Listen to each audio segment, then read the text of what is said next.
সুপ্রিয় দর্শক মণ্ডলী, সংবাদ পর্যালোচনা ভিত্তিক অনুষ্ঠান আজকে সংবাদপত্রে আপনাদের সবাইকে স্বাগত জানাচ্ছি।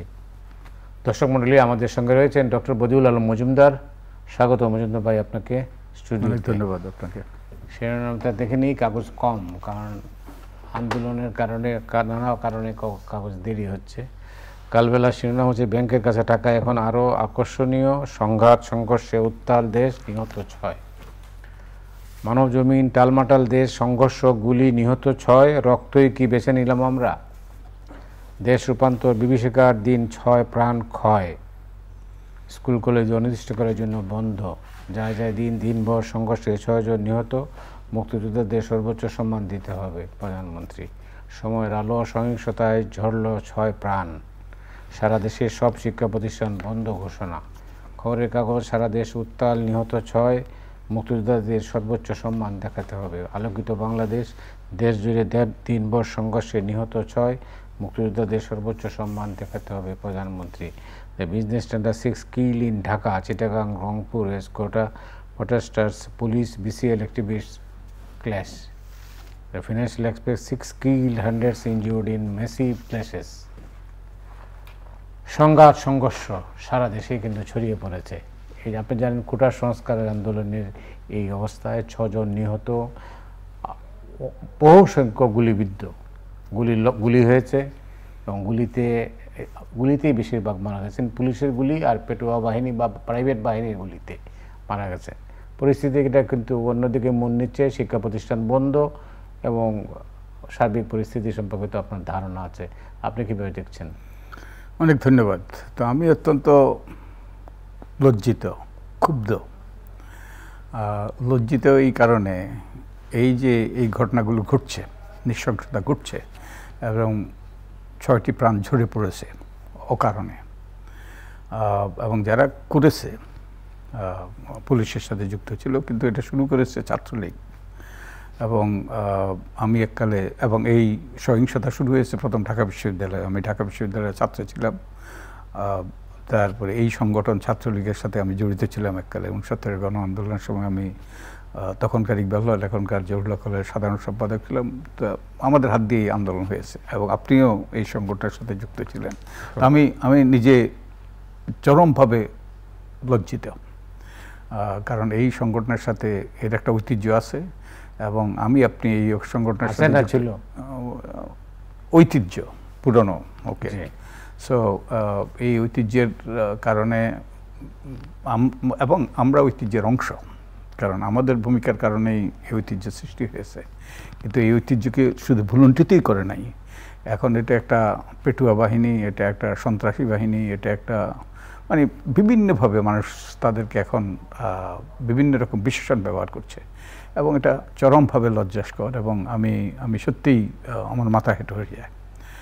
এবং যেটা ঘটেছে, যে ঘটনাটা ঘটেছে, এটা একটা আমার কাছে কেন মনে হয় যেন এটা একটা শিশুসুলভ। এই যে এইগুলো কোনো মানে প্রাপ্তবয়স্কদের কেন মনে হচ্ছে? কারণ এই যেই বিষয়টা নিয়ে বিরোধ, যে বিষয়টা নিয়ে যে এই সহিংসতা ঘটছে, এটা তো সবাই একমত। ওকে, যে এটা সংস্কার করতে হবে এবং কার জন্য কতটা রাখতে হবে, এটা আলাপ আলোচনার মাধ্যমে একদল বিশেষজ্ঞ দিয়ে এটা ঠিক করানো, এটাই ছিল দাবি। এবং এর সাথে বোধহয় সরকারেরও দ্বিমত নাই। ওকে, যদিও অনেক রকম বেসামাল কথাবার্তা বলা হয়েছে, কিন্তু এই বিষয়টাকে যে এই পর্যায়ে নিয়ে আসা এবং 6টি প্রাণ ঝরে পড়ল, অনেকে গুলিবিদ্ধ এবং অনেকে শত শত আহত, অনেকে গুলিবিদ্ধ। এবং এর পরিণতি কি? আমি তো মনে করি সরকার যেটা করলো, ওই যে আমাদের কথা আছে না যে পায়ে কুড়াল মারা, তো এখানে নিজের পায়ে কুড়াল মারা। এখন তো কুড়াতে পা মেরেছে, কারণ পায়ে কুড়াল মারলে আপনার পায়ে না লাগতে পারে, কিন্তু এখন তো কুড়াল যদি আপনি যদি আপনার পা কুড়ালে মারেন, তখন আপনি নিঘাত আহত হবেন। তো এখন তো সরকার তাই করেছে। এবং এর চেয়ে মানে অনেক রকম ভীষণ ব্যবহার করছে, এর চেয়ে মানে অর্বাচীন সিদ্ধান্ত আমি ভাবতে পারি না। আর এটারও একটা ধারাবাহিকতা আছে যে বর্তমান সরকার অনেকগুলো যে ভয়াবহ সিদ্ধান্ত নিয়েছে অতীতে, যেমন 2018 সালের মধ্যরাতের নির্বাচন, তারপরে 2024 সালের এই যে নির্বাচনের আগে যে ঘটনা ঘটেছে 28 অক্টোবর, তারপরে 2018 সালের যে দামি নির্বাচনটা আর কি, হ্যাঁ দামি নির্বাচন নামে নির্বাচন তো আছে, 2018 সালে যে এই যে নিরাপদ সড়ক আন্দোলন, এবং আজকে গতকালকে যে আমাদের গতকালকে যে 6টা প্রাণ ঝরে পড়লো, এটা নিঃসন্দেহে একটা কলঙ্কজনক দিন। তার একটা কলঙ্কজনক দিন ছিল 4 আগস্ট 2018 সালে। সেদিন কিন্তু এই একই রকমে এই হেলমেট বাহিনী এবং পুলিশের যোগসাজশে সেই ছেলে মেয়েদেরকে রাস্তার থেকে তাড়া সেদিন ওই নিরাপদ সড়ক আন্দোলনের 2018 সালের 4 আগস্ট। এবং সেই দিন বিখ্যাত, শুধু সেই জন্যই নয়, সেই দিনেই মার্কিন যুক্তরাষ্ট্রের সেই বিদায়ী রাষ্ট্রদূত মার্শা বার্নিকাটের গাড়ির উপর আক্রমণ হয়, সেই দিনে আমার বাড়িতে আক্রমণ হয়, সেই দিনেই শহীদুল আলমেরকে গ্রেপ্তার করা হয়। এবং ওটা একটা কলঙ্কজনক দিন ছিল। এটা গতকালকে আরেকটা কলঙ্কজনক দিন হলো। এবং তখন তো প্রাণহানি ঘটে নাই আমার যতটুকু মনে পড়ে, কিন্তু এবার প্রাণহানি ঘটলো। এবং এরপরে কি হবে এটা আমার কোনো ওই যে আমার ধারণার মধ্যে আসে না। কি ঘটতে পারে, কোথায় গিয়ে শেষ হবে, এটা কোথায় গিয়ে শেষ হবে, কোথায় গিয়ে শেষ হবে, পরিণতি কি হবে আপনি বুঝতে পারছেন না অভিজ্ঞতা থেকে? অভিজ্ঞতা বুঝতে পারছি যে এটা ওই যে বেসামাল পর্যায়ে যাওয়ার পথে। কারণ এখানে যে শুধু পাবলিক বিশ্ববিদ্যালয়ের, ঢাকা বিশ্ববিদ্যালয়ের কিন্তু কিংবা কিছু পাবলিক বিশ্ববিদ্যালয়ের ছাত্রছাত্রীরা নেমেছে তা নয়, কলেজের ছাত্রছাত্রীরা নেমেছে, প্রাইভেট বিশ্ববিদ্যালয়ের ছাত্রছাত্রীরা, স্কুলের ছেলেমেয়েরা, তারপরে নটরডেমের ছেলেমেয়েরা, যে এ তো অকল্পনীয়।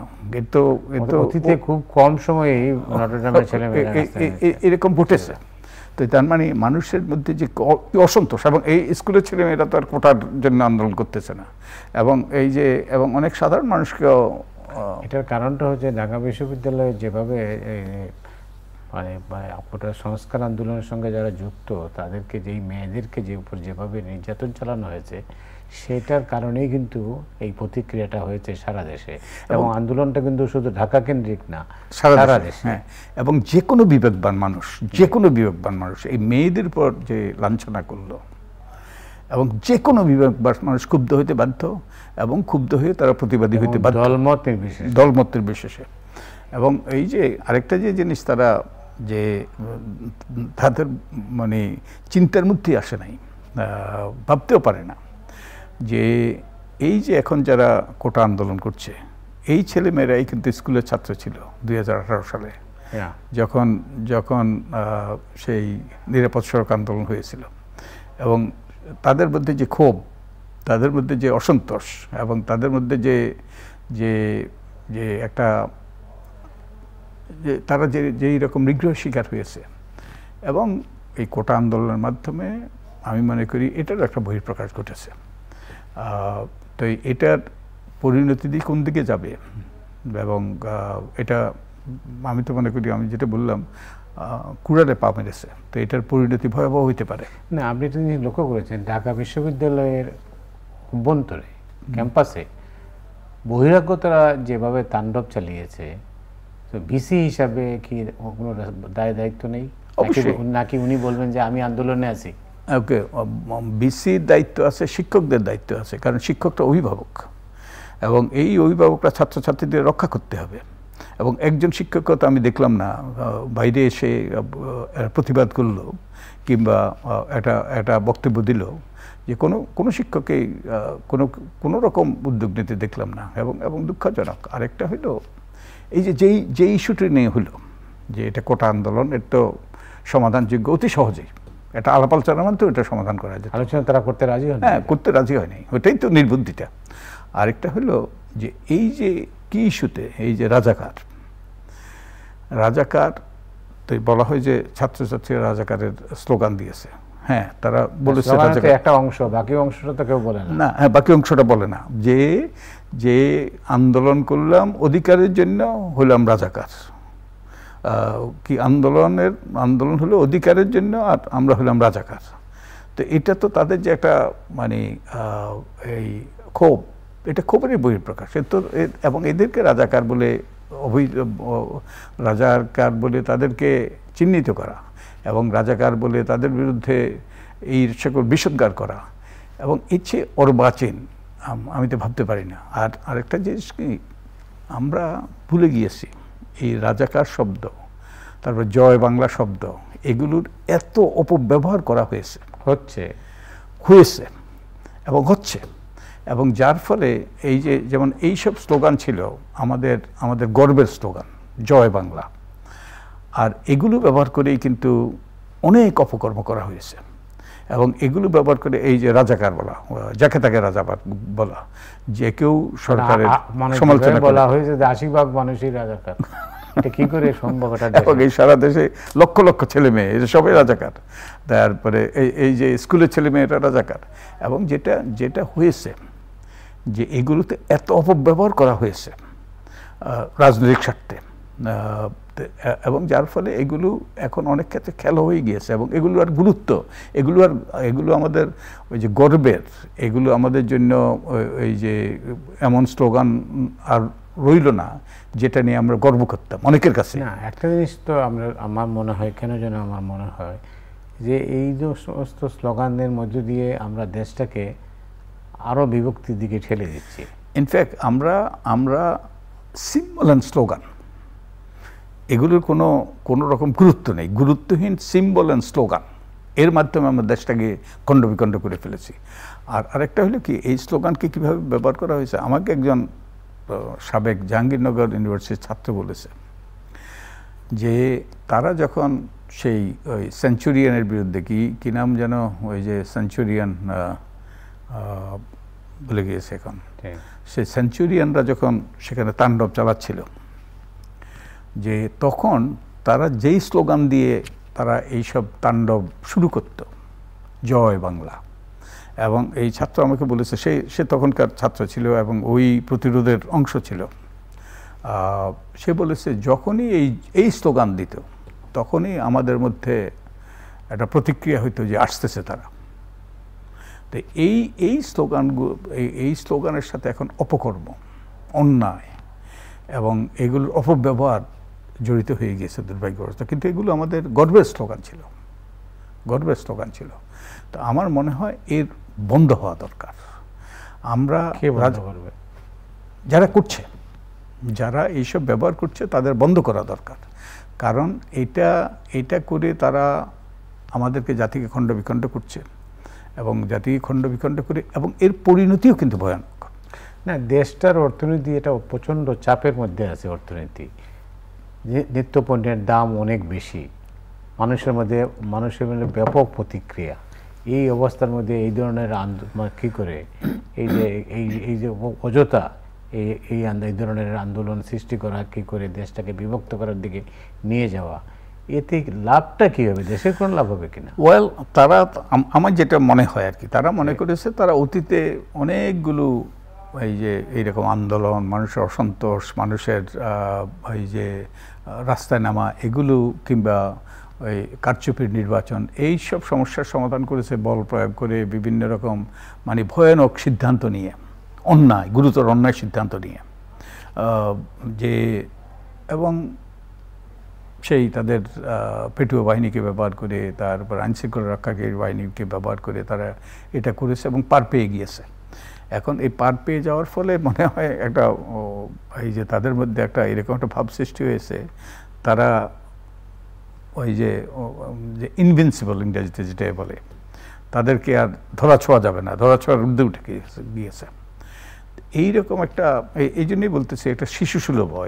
এটা যে কোনো একটু মানে যারা চিন্তা ভাবনা করে, যারা বিবেকবান মানুষ, যারা পরিস্থিতিকে বিশ্লেষণ করার চেষ্টা করে, পর্যবেক্ষণ করার চেষ্টা করে, তারা কোনোভাবেই এইরকম কুড়ালটা পায়ে মারতো না, পাটা কুড়ালে মারতো না। তো আমি আমি এবং আরেকটা আপনি কিভাবে সমাধান দেখেন? আমি সমাধান তো এখন এগুলো এটা হয়তো যেইভাবে সমাধান হওয়া উচিত ছিল এটা হতে পারতো, 1 ঘন্টার মধ্যে সমাধান হতে পারতো। সেটা এখন কিভাবে সমাধান হবে এটা আমার বোধগম্য নয়। এটা তো বেসামাল পর্যায়ে চলে গিয়েছে আমার মনে হয়। তবুও আমরা যেটা এখন করা দরকার, এখন এই সহিংসতা বন্ধ করা দরকার।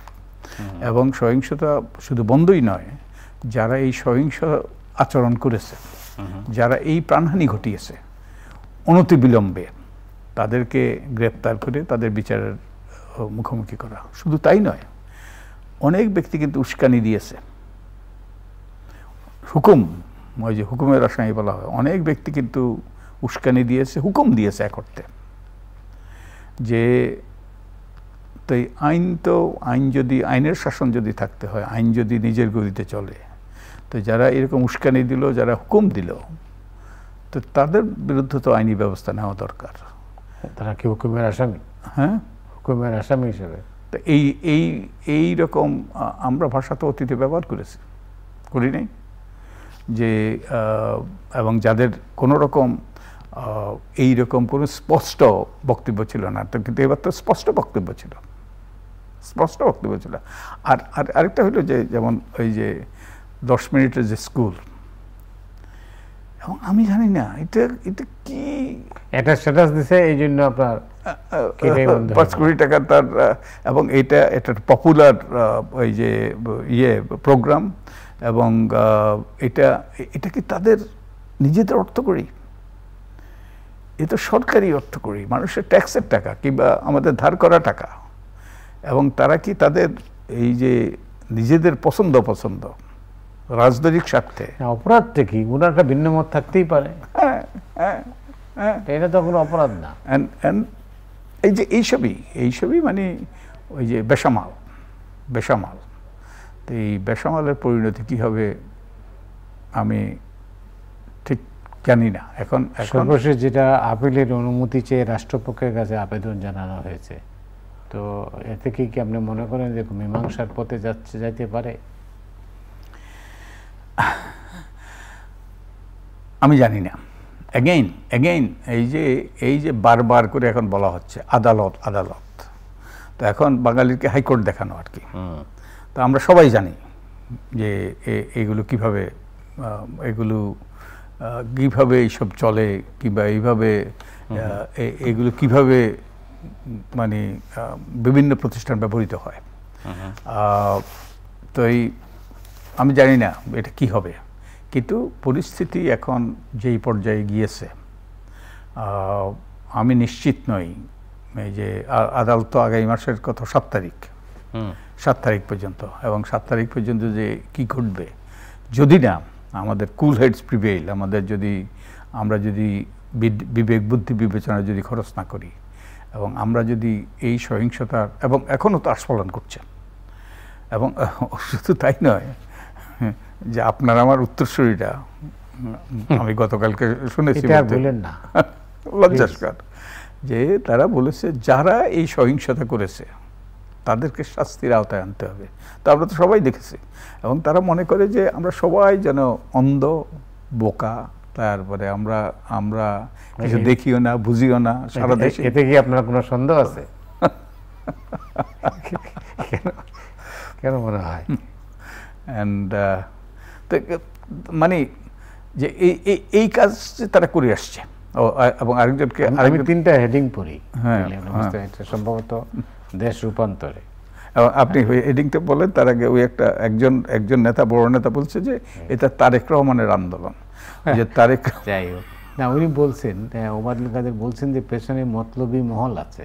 হ্যাঁ, আর মির্জা ফখরুল ইসলাম আলমগীর, বিএনপির মহাসচিব, তিনি বলছেন পাক সেনার চেয়ে আক্রমণ কম নয়। আর জিএম কাদের, জাতীয় পার্টির চেয়ারম্যান, তিনি বলছেন আন্দোলনকারীরা বীর মুক্তি সেনা। তারা তো প্রতিবাদ করছে। প্রতিবাদ করা তো আমাদের সাংবিধানিক অধিকার, এবং এই প্রতিবাদ করতে গিয়ে এবং যেটা জিনিসটা তারা সম্পূর্ণ শান্তিপূর্ণ ছিল, অবশ্যই সম্পূর্ণরূপে শান্তিপূর্ণ ছিল এবং নিয়মতান্ত্রিক ছিল। এবং কালকেই প্রথম, পরশুদিন একটু কলকাতা চলে গেল, শান্ত পরিবেশকে অশান্ত করে। এবং আমরা তো সরাসরি দেখেছি যে রিভলভার নিয়ে, তারপরে কিরিজ নিয়ে, লাঠি নিয়ে, এবং আজকে তো খবরের কাগজে দেখলাম যে পুলিশ এই যে ছাত্রলীগের সমাবেশের ওখান থেকে এগুলো সিজ করেছে। তো তারাই তো রাজশাহী বিশ্ববিদ্যালয়, রাজশাহী না ঢাকা বিশ্ববিদ্যালয়, ঢাকা না রাজশাহী জানি না। এবং বিসির বাড়িতে গিয়ে, রাজশাহীতে যেটা হলো, বিসির বাড়িতে গিয়ে আক্রমণ করলো। তারপরে জাহাঙ্গীরনগর বিশ্ববিদ্যালয়ে গভীর রাতে আক্রমণ করলো। তো কোনো আমরা কি সভ্য জাতি? আমরা কি এই, এবং এটা আমাদের ছেলে মেয়ে, এবং আমাদের লজ্জিত হওয়া উচিত। আমাদের ছেলে মেয়েরা এরকম আচরণ করছে, আমরা তাদেরকে এইসব আচরণ করতে দিচ্ছি, এবং শুধু দিচ্ছিই নয়, আমরা এর জন্য সাফাই গাচ্ছি। এবং এটা চরম লজ্জাস্কর। আমরা জাতি হিসেবে কোথায় এসছি? আমাদের বিশ্ববিদ্যালয়গুলো তো এখন আর লেখাপড়ার জায়গা নয়। এইসব তো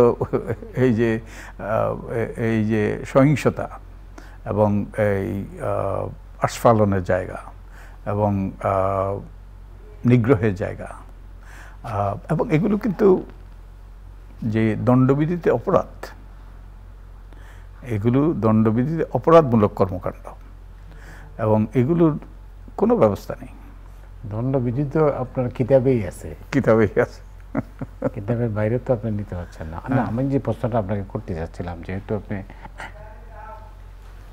নিজে অধ্যাপক ছিলেন, অধ্যাপনা করে আসছেন মার্কিন যুক্তরাষ্ট্রে, মানে আইন সম্পর্কে আপনার ধারণা আছে, সুজনের সম্পাদক হিসাবে আপনি এগুলো দেখেন, সিভিল সোসাইটিটা, আদালত স্বপ্রণোদিত হয়েও তো অনেক কিছু করতে পারেন, অবশ্যই দেশের স্বার্থে, অবশ্যই জনগণের স্বার্থে, অবশ্যই। তো আমি তো এটাকে কোনো আলামত দেখি না। ওটাই তো ওই যে আমাদেরও প্রশ্ন, যে আমরা আদালতে দোহাই দিচ্ছি, আমরা ওই যে বাঙালিতে হাইকোর্ট দেখাচ্ছি, কিন্তু আদালতের যে সমাধান, সামবডি শুড কাম ফরওয়ার্ড, যে এটা সমাধান করার, এই যে সহিংস পরিস্থিতিকে শান্ত করার, এবং আর যাতে প্রাণহানি না ঘটে এটা নিশ্চিত করার। এবং শুধু তাই নয়, এই যারা এইসব অপকর্মগুলো করছে আমরা দেখছি, এবং কিছু কিছু নামও তো এসছে, যে কারা কারা এই গুলি করছে, বন্দুক নিয়ে ঘুরছে, তারা এইসব অপরাধী কর্মকাণ্ড করছে। তা আমাদের বিচার বিভাগ তো একটা ভূমিকা আছে, আমাদের আইনশৃঙ্খলা রক্ষাকারী একটা ভূমিকা আছে। তা আমরাও দেখেছি ওই যে 28শে অক্টোবরে কী ঘটেছে। কিন্তু এখানে তো এই যে এইসব আন্দোলন হচ্ছে, এইসব এই যে আক্রমণ হচ্ছে, এবং আক্রমণ শুধু এই যে রাস্তাতে হচ্ছে না, সেই হাসপাতালের ইমার্জেন্সি রুমে গিয়ে হচ্ছে। আমি তো শুনছি দুইবার ঢাকা মেডিকেল কলেজে দুইবার হয়েছে, এবং মেয়েদের উপর এইরকম অমানবিক নিগ্রহ। এগুলো আমাদের প্রতিষ্ঠানগুলো কোথায়? আমাদের আইনশৃঙ্খলা রক্ষাকারী বাহিনী কোথায়? এবং তাদেরকে তো কীরকম আমরা সক্রিয় দেখেছি এই যে 28শে অক্টোবর এবং তারপরে, এবং আরও অন্যান্য সময়ে। কিন্তু তারা তো তারা তো ইচ্ছা করলে, যে কালকে পরশুদিন যেই শুরু হলো, তখন তো তারা হস্তক্ষেপ করে তাদেরকে বিরত করতে পারত, তো তারা বিরত করলো না কেন? এবং কোনো ক্ষেত্রেও দেখা গিয়েছে তারা অক্সিলারি ফোর্স হিসেবে কাজ করেছে। যেমন ওই যে 4 আগস্ট 2018 সালে যেটা করেছিল পুলিশ, এবং সাথে সাথে হেলমেট বাহিনী। তো এখানে হেলমেট বাহিনী তো এই সহিংস আচরণ করেছে, কিন্তু পুলিশ যেখানে প্রয়োজন ছিল, হেলমেট বাহিনী যেখানে ওই যে পেরে উঠতেছিল না, তারা যখন ওই যে পিছু হটছিল, তখন পুলিশ কিছু ক্ষেত্রে আমরা দেখেছি পুলিশ ওই যে তখন এগিয়ে এসছে। কিন্তু পুলিশের তো এটা বিরত রাখা দরকার ছিল, তো তারা বিরত রাখলেন না কেন? আপনার কি সম্পর্কে আপনার উদ্বেগ উৎকণ্ঠা সম্পর্কে আমি মানে অবহিত, আমি জানি যে কি অবস্থা আপনি কি বলতে চাচ্ছেন। ওয়েল, আমাদের অনুষ্ঠান এখানে শেষ করতে হবে। তবে দর্শক মণ্ডলী, আমাদের আপনি জানেন যে আজ পবিত্র আশুরা উপলক্ষে সংবাদপত্র বের হবে না, তাই আমাদের অনুষ্ঠান আগামীকালের পরিবর্তে বৃহস্পতিবার রাতে আবার যথারীতি হবে। সে পর্যন্ত আপনারা সবাই ভালো থাকুন, সুস্থ থাকুন। আজ এখানেই শেষ করছি। আপনারা সবাই ভালো থাকুন। ধন্যবাদ। আপনাকেও ধন্যবাদ। আপনাকেও ধন্যবাদ। জি।